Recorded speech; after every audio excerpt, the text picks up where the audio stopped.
welcome and welcome back to my channel. In today's video, as you can see from the title, wicked beef pasta. So in today's video, I will share with you how to put this recipe together in little time.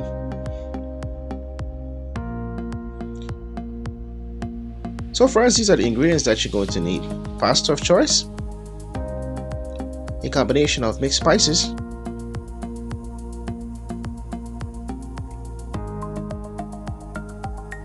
two tablespoons of curd and blend green seasoning, basically a mixture of thyme, pepper, garlic, anything that you enjoy using. You certainly can blend it up and you get a lot of the seasoning.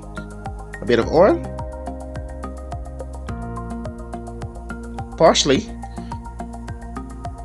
and also 1 carrot. Next, half white onions,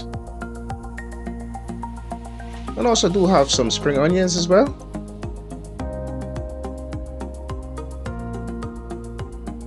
Pound and a half of boneless beef, which I will chop into small pieces. Half of red onions, and also a bit of garlic. Next, I'm just going to go right ahead and chop my veggies up.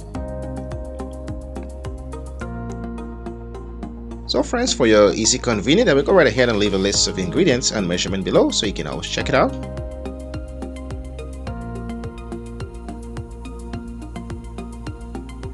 So friends, I do have a series of videos coming pretty soon. So before we jump right into the recipe, just go ahead and subscribe to the channel. Please do help out with the algorithm. Really appreciate it. Thank you.